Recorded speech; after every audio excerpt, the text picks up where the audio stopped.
Today we're going to talk about minimum spanning trees.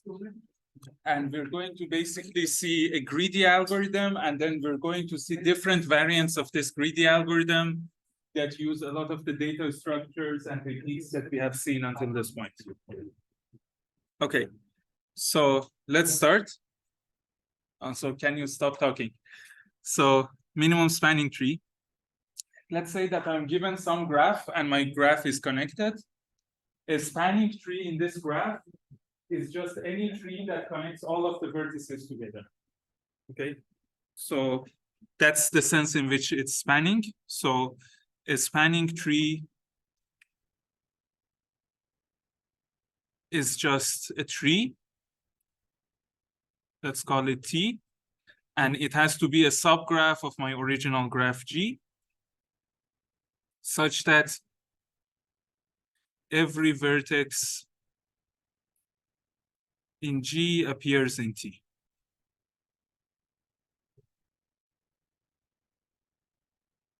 Okay, so a spanning tree is just a tree that connects all of the vertices together. And of course, because it's a tree, it means it doesn't have any cycle. It means it's connected. And it also has n-1 edges, where n is the number of vertices. Okay. Now, the problem that we want to consider is to find the spanning tree of the smallest possible cost. So let's say I've given you a graph, and this is an undirected graph, but there are weights on the edges. There are costs on the edges.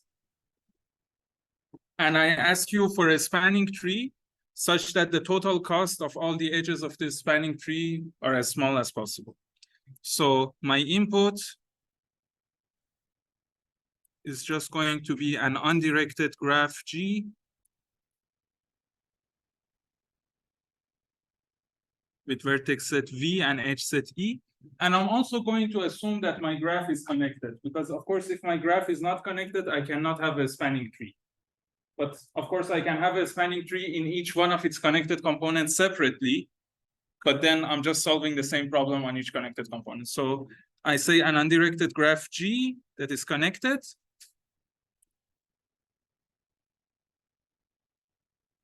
And I'm also going to give you some cost function. So in the input, I'm also going to tell you what is the cost of every edge.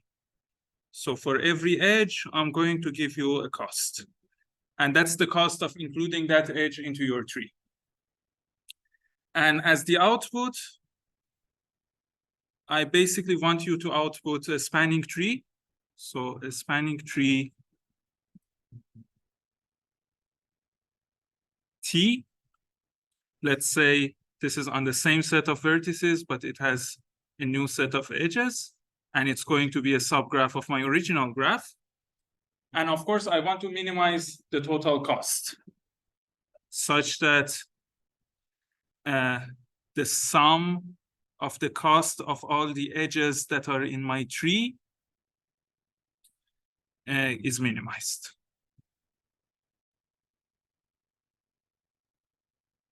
Okay.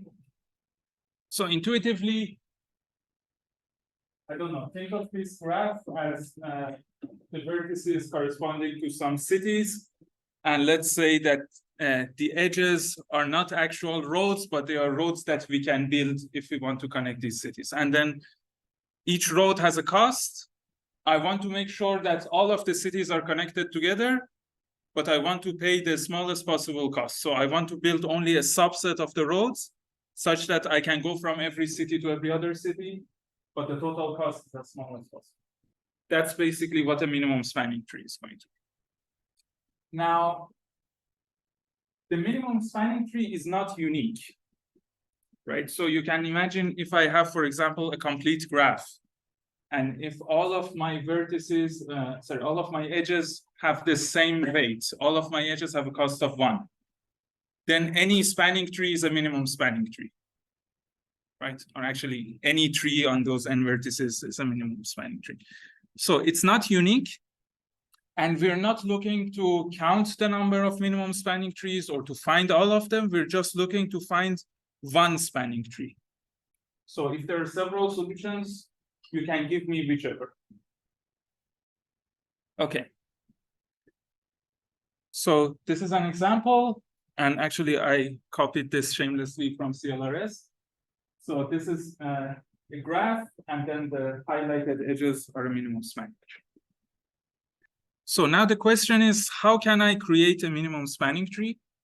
And for this, I want to use a greedy algorithm. Okay, here's what I want to do. I want to start with an empty tree with no edges at all. And I want to greedily choose which edge to add every time. Okay. So we will see many different approaches for how to choose the edge that we want to add. But generally speaking, all of them are going to be greedy. Now, if I have a greedy algorithm like this, and if I'm in a situation where I can have many different solutions, what should I prove? I should prove that any choice that my algorithm makes is not going to lead to an unoptimal solution, or at least there is one optimal solution that makes the same choices as my algorithm, right? So this is what I want to consider here. This is the concept of safe edges. So suppose that I have a partial tree, okay? So suppose I am given some partial tree, some t prime, which is, of course, this is going to be a subset of the vertices of the actual tree that I'm going to have in the end. So it's not going to have any cycles, but it's possible that it's actually a forest because it's part of a tree. Okay, so I am given t prime, which is a partial solution. Okay, what do I mean by this? I mean that someone has guaranteed to me that there is a solution that includes all the edges in t prime. Okay, and of course, initially I would start with my t prime being the empty set, because of course, if there is a solution that contains the empty set. Okay, and now I want to just add one more edge to t prime. Okay, my goal is to find an edge. Let's call it E, which is not already in t prime, and then extend t prime by adding that edge. Extend t prime to t prime union with E. Okay. Now, I want the addition of this edge to be safe. What do I mean by that? I mean that after I add this edge, I want to still be able to say what I have here is a partial solution, and I can extend it to a solution, to an optimal solution for the whole problem. Okay, so I say the edge E is safe if I have this property. So E is safe if there is an optimal solution, there is basically an MST, a minimum spanning tree, such that well, let's call this optimal solution T, such that T prime union with E is a subgraph of T. Okay. And again, when I said that T prime is a partial solution, what that meant was also that there exists some minimum spanning tree T, such that T prime is a subgraph of T. Okay. So this is the definition of safety. And basically, my algorithm is now very simple. I'm going to start with the empty set. Every time, I'm going to find a safe edge. And I'm going to add the safe edge to my tree. Now, I have a bigger partial tree. I find another safe edge. I add it, and so on. By this definition of safe edges, I will end up with a minimum spanning tree. Right? It's pretty easy to see it, because every time that I'm adding an edge, I'm guaranteeing that whatever solution I have is a subset of a minimum spanning tree. And of course, I'm increasing the number of edges. So when the number of edges becomes exactly n-1, my solution has to be exactly a minimum spanning tree. Okay, so all of this is just going over the lecture on greedy algorithms again. It's just that if an edge E is safe, I can greedily add E to my tree. But now I want to know when is a particular edge E safe. I want to have a rule that can tell me a particular edge is definitely safe. Okay. Now, before I show you that rule, I want to show you something simpler. So, I cannot just copy part of this picture, it seems. I can take a screenshot of it.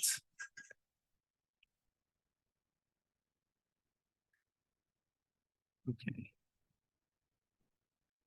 So here's the first thing I want you to consider. Forget about the partial tree and just look at the graph, my original graph. I'm going to break my graph into two parts. So this is what we call a cut. So, oops. I cut my graph into two parts. Okay. One part I'm going to call S. The other part is basically all the vertices that are not in S. Okay, so I have S and I have V minus S.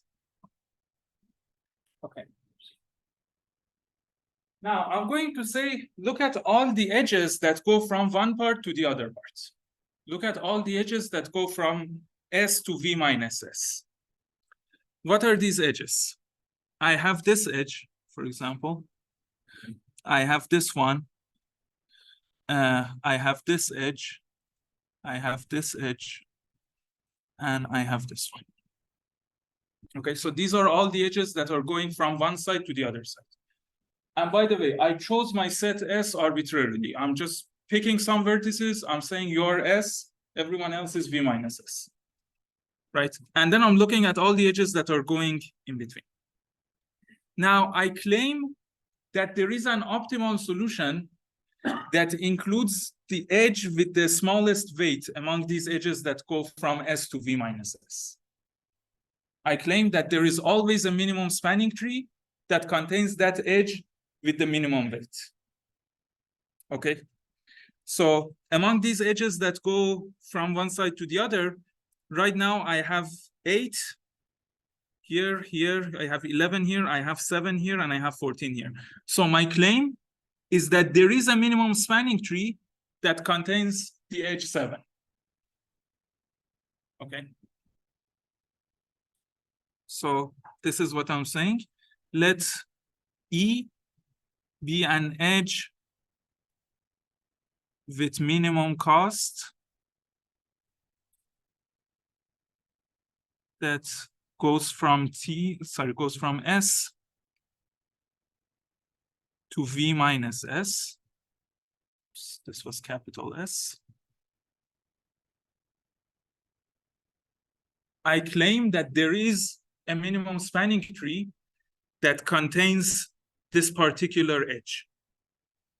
There is an MSTT such that this edge is in T. Okay. Let's prove this.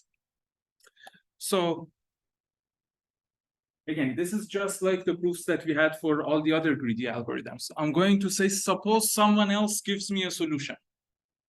Okay, so suppose someone else gives me a minimum spanning tree. Okay, this is my proof. I don't know, let's call it T star, be an arbitrary minimum spanning tree. Someone has given me this T star. Okay. Now I just check, is this edge that I cared about, is this edge E in T star or not? If E is in T star, there's nothing to prove. I'm already happy. I have a minimum spanning tree that has my edge E. So if E is in T star, we're done. Okay. Otherwise, I want to take this solution T star and I want to change it to a different solution that includes this edge E. Remember, this was the technique that we were always using for our greedy algorithms. We would take an optimal solution, we would turn it to our solution, and we showed that the cost doesn't go up. So this is what I'm going to do here as well. So I have these two sets. I have S and I have V minus S. Okay. I have S here and I have V minus S here. And I have a bunch of edges that are going in between, right? So I have some edges. I'm going to do it like this because I don't know which one of these edges are actually in my minimum spanning tree. Okay, and among these, I have the edge E, which is the cheapest. It has the smallest cost among the edges that go from S to V minus S. Now, someone has given me this tree T star. This is a minimum spanning tree, so it's going to connect everything, right? So all the vertices here are connected by T star somehow. All the vertices here are connected by T star. Maybe there are several connected components, I don't know. But crucially, T star definitely includes at least one of the edges that are going from S to V minus S, right? Because it's a minimum spanning tree, it's connecting everything to everything. It has to connect the left side to the right side, okay? But it might contain more than one of them. For example, maybe this is the setting. Maybe it's like this, right? Or maybe it contains only one of them, I don't know. But anyway, it's a tree. And I have this extra edge E. So if I add this edge E to my tree T star, it's going to create a cycle, right?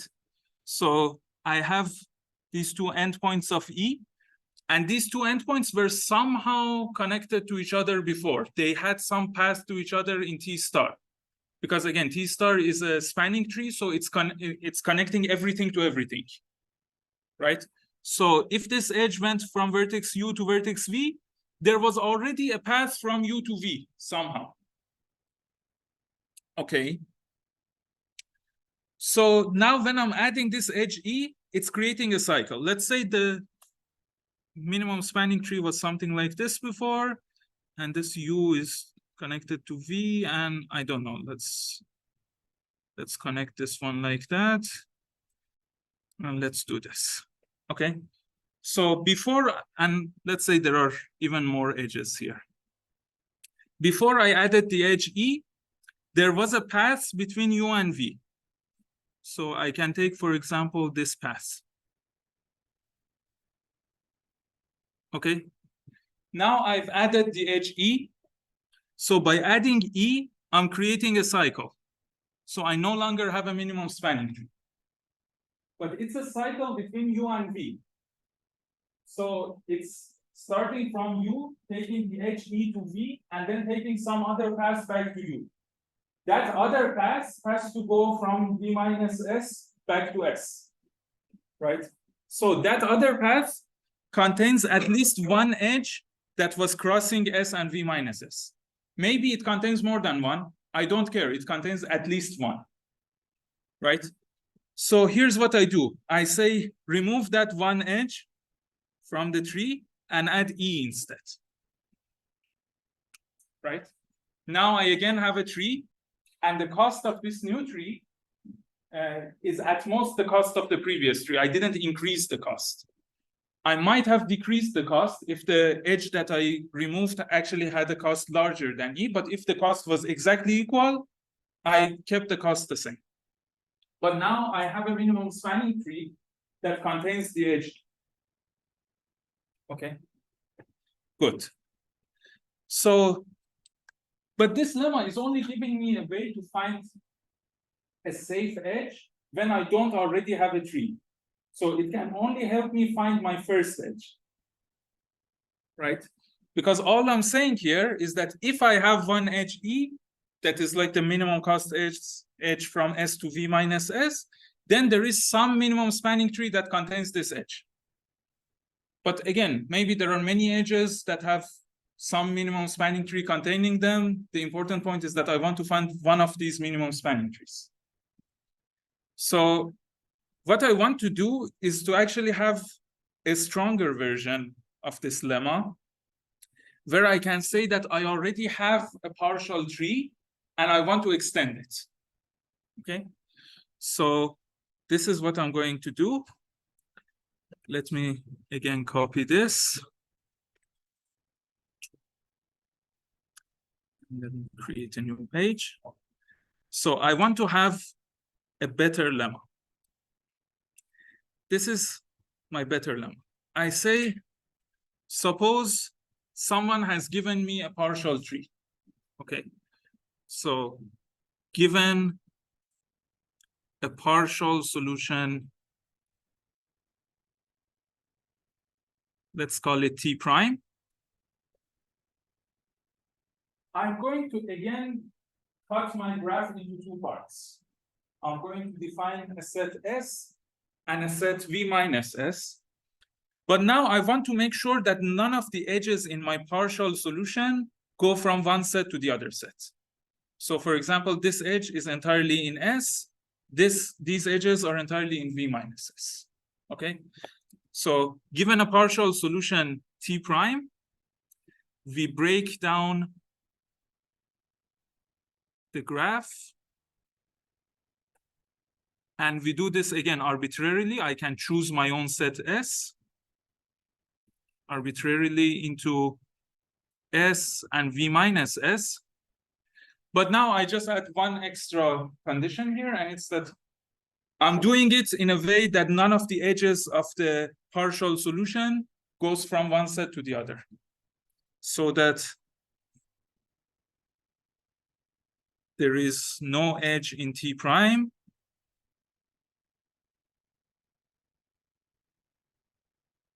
that goes from S to V minus S.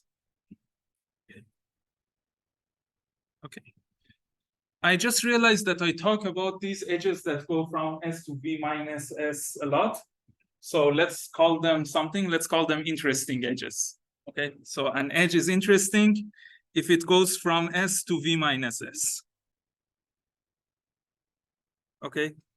So I have a partial solution T prime, and none of the edges in my partial solution are interesting because I get to decide how to divide my graph into S and V minus S. I just divide it in a way that makes sure none of these edges are interesting. And then I say, look at the interesting edges. Look at the edges that go from S to V minus S. Again, these edges.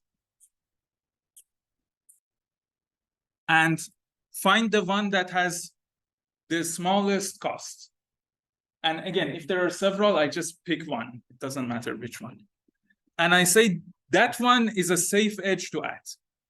Okay, so if E is an edge, and let's say this is an interesting edge,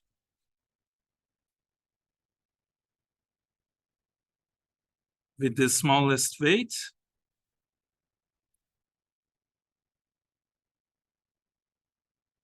then E is safe, which means that I can add E to my current solution, and the next partial solution that I find can still be extended to a minimum spanning tree.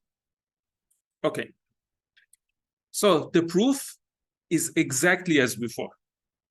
It's just that I have this partial solution already. I have these edges, right? So I know that I cannot get rid of these edges in my solution. So let's say someone gives me an optimal solution that is an extension of this initial partial solution that I had. Okay, someone gives me an optimal solution. Now, I don't know if what I'm drawing here is an optimal solution, so sorry about that. Let's say someone has given me, for example, this solution. Okay. So the edge, this is my T prime. The highlighted edges are the edges in my partial solution. And I asked someone to complete this optimally, and let's say they gave me this solution. Now, what did I want to show? I wanted to show that if I look at the edge, the interesting edge, the edge that goes from S to V minus S, that also has the smallest cost. So in this case, it's this edge. I wanted to show that there is a solution that contains this edge. But now I can do exactly what I did for the previous lemma. I just say, take this solution that someone else gave you, add this edge to it, add this edge with the smallest weight among all the interesting edges. So I add this edge 7. Now what happens? Adding the edge 7 creates a cycle, because that's like one of the first lemmas of graph theory. If you have a tree and you add a new edge, you get a cycle, right? So I have this cycle. Now this is my cycle. Because I have this cycle, there should be one interesting edge in this cycle, another interesting edge, another edge that goes from S to V minus S. And in this case, it's this one, the edge with weight 14. So I can just remove that one and instead add this one. And I will either decrease my cost, or if this one was also cost 7, I would have the same cost. So in any case, I could take a solution that someone else gave me, and I could create a solution that contains this particular edge E. So E is always safe. Okay. So based on this, I now have a general greedy algorithm, right? And my general greedy algorithm is pretty simple. Start with an empty tree and just choose some sets S and V minus S. Okay, every time it's your choice. Choose them in whatever way you like. Just divide your graph in 2 parts. Just make sure that none of the edges of your tree, none of the edges of your solution until this point cross from one part to the other. And after you divided your graph into 2 parts, find the edge with the smallest weight that goes from this part to that part and add it to your tree. And keep doing this. And you do this until you add n-1 edges, and then you have a minimum spanning tree. So this is our general algorithm for finding minimum spanning trees. Now I'm going to give you 3 variants of how to do this. And basically the only differences in these variants is that they choose S and V minus S in different ways. Okay? And we will use all the data structures that we've seen until now. Okay, so I'm going to start with Prim. Prim's algorithm is, again, a special case of that general greedy algorithm that we just found. But it says that I'm going to start with one of my vertices as my set S. So let's say I start with vertex H. I say that my set S is originally only H. And then I'm going to say that, of course, V minus S is everything else. This whole thing is V minus S, right? So I'm going to find the interesting edge with the smallest weight. And in this case, it's this edge, 1. And I'm going to add it. So I add this edge to my tree. And then I'm going to say that my set S is basically going to become all of the vertices that have some edge in my tree. So I'm going to add G to my set S. Okay? So now I say this is my S. This whole thing is V minus S. Okay? So I want to find the smallest edge that goes out of any of these 2 vertices. It's this edge here with weight 2. So I add this one to my tree. And now I say my set is H, G, and F. Okay? And I just continue like this. So I always keep my set S connected by my tree, right? So I have one tree, and I'm always extending this tree because I'm always taking this tree as my set S, and I'm taking the rest of the vertices as V minus S, and I'm saying find the edge with the smallest weight between my tree and everything else, and add it to my tree. Okay? So let's just keep doing it here. So I started with H, I added this edge of weight 1, I added this edge of weight 2. Now, among the edges that are going out, I have 10, 14, 4, 6, 7, and 8. So 4 is the smallest one. I'm going to add this edge. Okay. Now, the smallest weight among all the edges that go from the blue side to the non-blue side is this 2. So I'm going to add 2. Okay. Now, At this point, I have 7 here. I don't have anything less than 7. So I'm going to add this 7. And then I have 8 here, and I also have 8 here. I can add whichever I want. I can just pick one. So let's say I pick this one.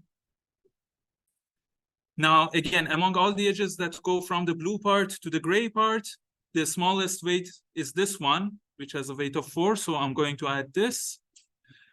And finally, the smallest weight here is this one, which has a weight of 9. I'm going to add this.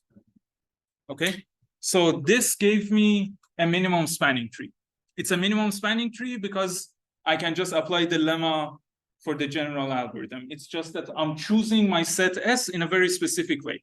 I'm always saying that my set S are the blue vertices that I have, and my set S is always connected by my tree, by my partial solution. Okay, so this is Prim's algorithm. How would you implement such a thing? And what is your runtime if you want to implement this? So actually, the implementation is exactly like Dijkstra, right? Because every time you have a bunch of edges going out, and you want to find the minimum weight among these edges. So you can just have a priority queue in C++, or you can have a heap, just like Dijkstra, and every time you just find the vertex that you have to finalize and add to your tree. The difference is that in Dijkstra, when I wanted to find a vertex to add to my tree, I would look at the total distance to that vertex, and I would find the vertex with smallest total distance. Here, I'm just looking at the cost of the last edge, and I'm adding the vertex with the smallest total cost. So everything is just like Dijkstra. Okay, so this was Prim's algorithm.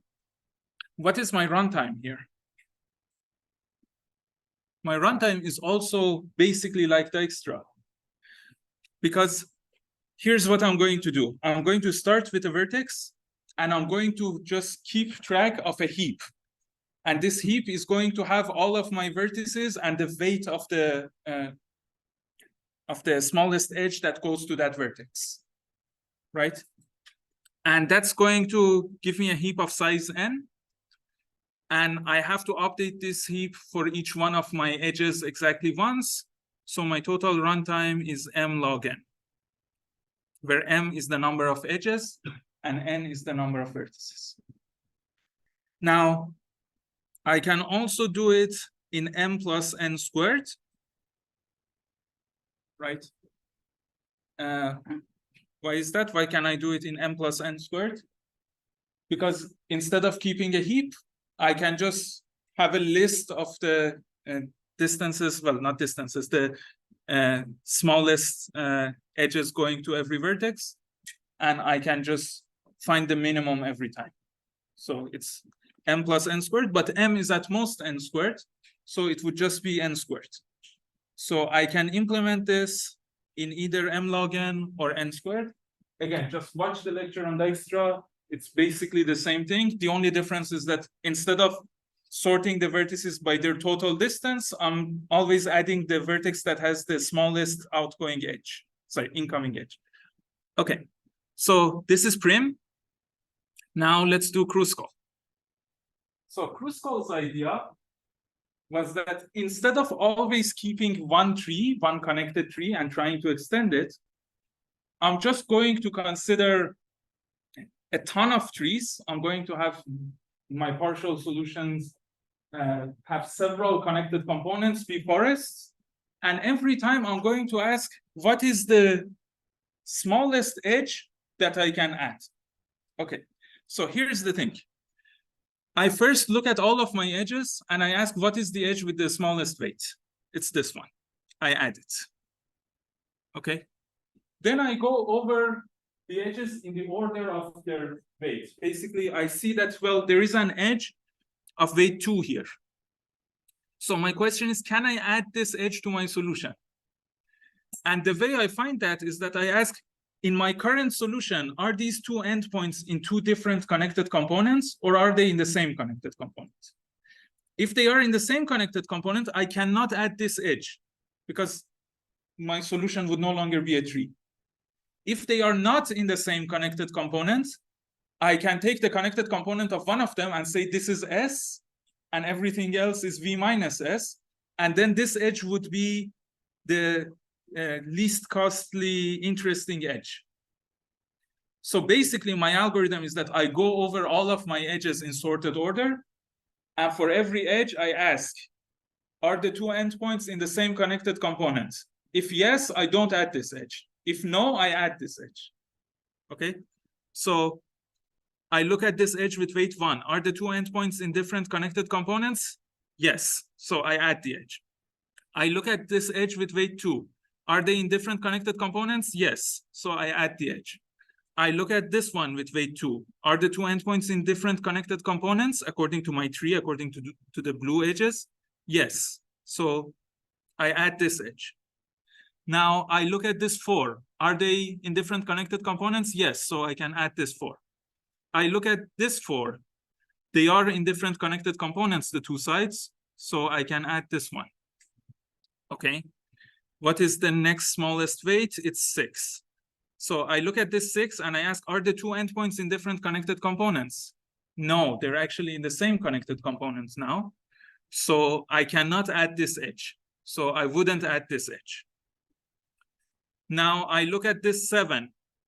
Are the two endpoints in the same connected component or in different connected components? They're in the same connected component. So I cannot add this edge either.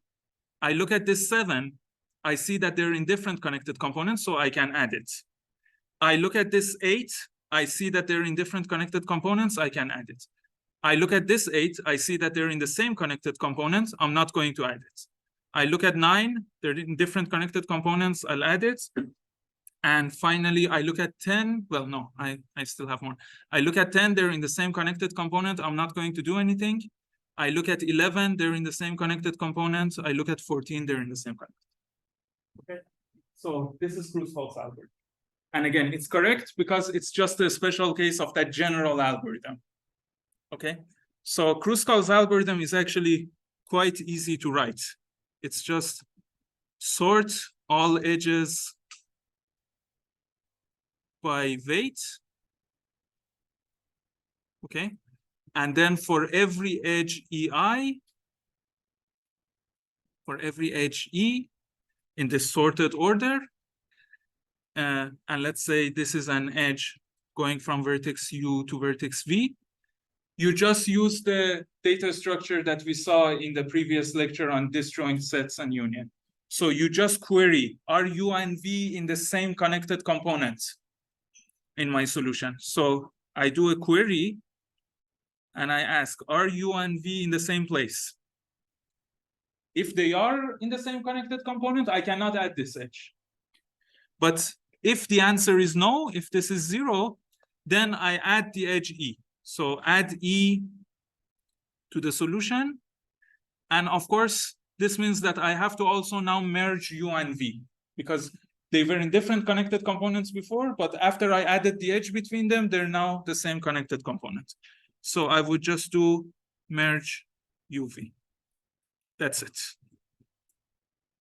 Again, literally 5 lines of code. Now, what is the runtime here? Basically, I have to see how many queries I do and how many merges. Right? So for every edge, I'm doing at most 1 query and at most 1 merge. Right? But actually, to be more specific, I'm pretty sure that I'm doing n-1 merges overall, no matter how many edges I have, because every merge is going to reduce the number of connected components. And in the end, I'm going to have just 1 connected component. So I'm going to do at most n-1 merges, or exactly n-1 merges. But in the query phase, I'm actually doing m queries, where m is the number of edges. So I'm doing m queries. Let me just use OM queries and ON merges. Now, if you use the algorithm that we've seen before with like path compression and all of that, you can get a runtime of m plus n log star n, right? But actually, the runtime is dominated by this sort here. I have to sort all of my edges by their weight. And this is already going to take m log m. Okay, so my total runtime is actually m log m because that's more than the runtime that I'm spending here. And also, you don't need to do the path compression here because even without the path compression, you will get the same number. Okay.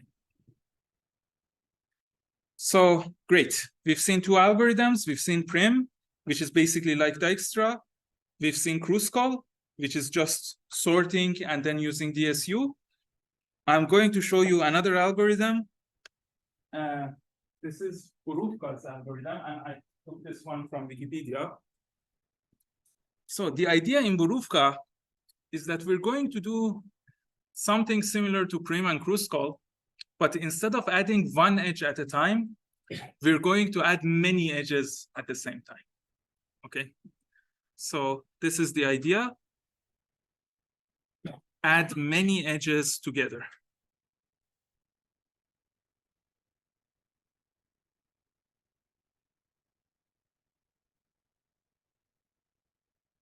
Okay.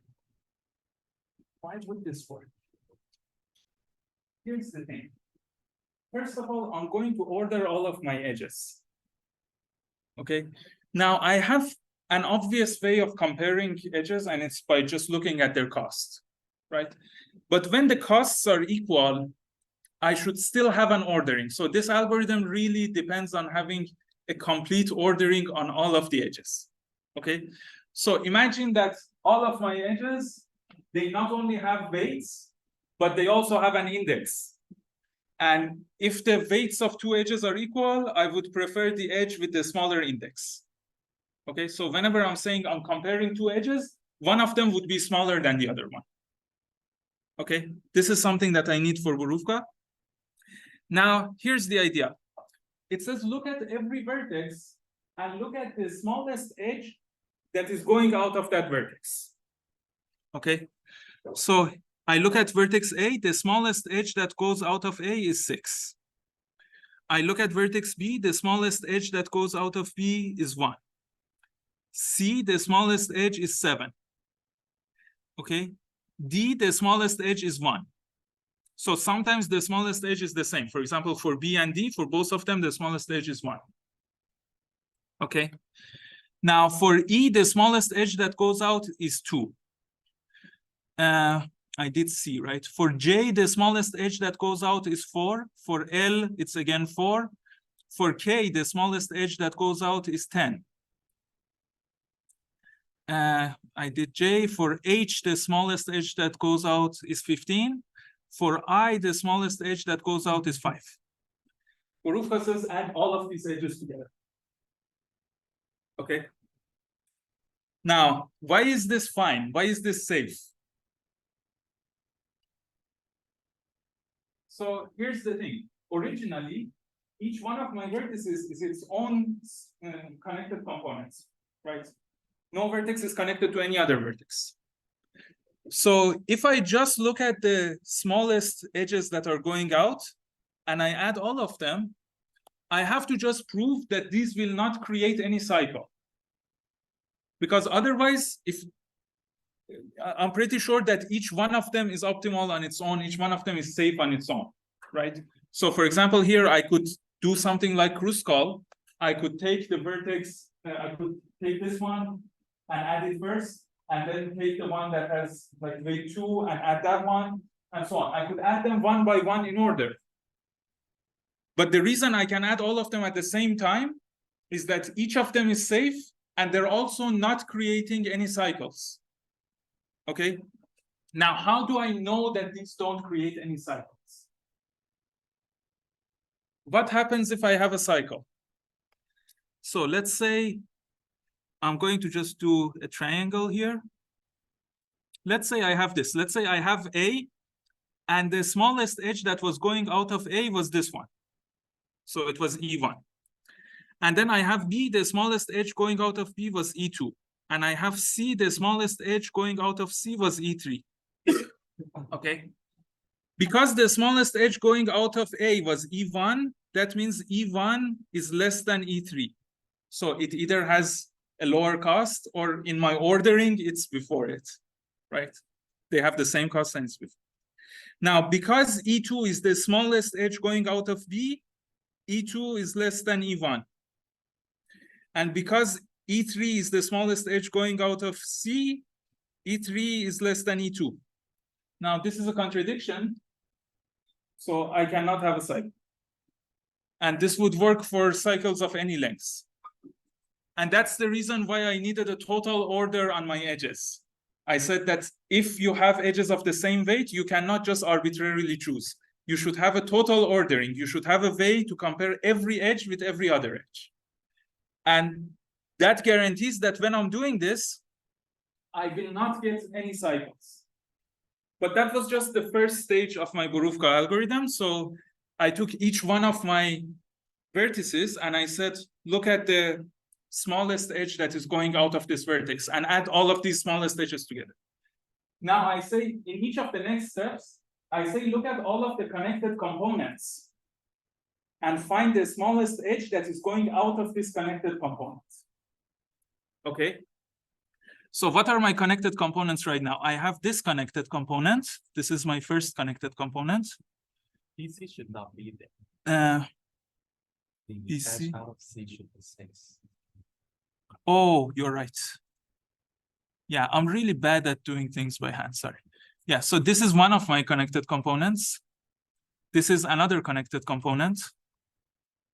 This is another one, right? And on this side, I also have two connected components. So I have this connected component, and I have this one. Oh, that's a really terrible color. Let's use this one. Okay. Now, for each one of these connected components, I'm going to look at the edge that goes from this connected component to somewhere else and has the smallest weight. Or if there are several, I'm just going to use my tie-breaking procedure. Anyway, I can compare the edges. So I'm going to find the smallest edge. So the smallest edge going out of red is 7, right? It's this one. That's the smallest edge going out of red. The smallest edge going out of blue is this 3. The smallest edge going out of green is also 3. The smallest edge going out of light blue is 12. And the smallest edge going out of orange is, like, I have 12 here, 16, 19. Okay, it's just the 12th. So I add all of these smallest edges. I will not have a cycle for the same reason as before, right? So before I was just talking about vertices, but imagine that after I added these cycles, just imagine that I have collapsed all of the vertices in the same connected component into one vertex, right? Then I can apply the same argument as before. I can say I will not get a cycle if I do this. So I just continue this. Every time for each one of my connected components in my solution, I find the smallest edge that goes out. And I add all of these smallest edges together. So finally, I now have two connected components, the left one and the right one. The smallest edge going out of the left one is 18. The smallest edge going out of the right one is also 18. So in the last step, I just add this. Okay. Now,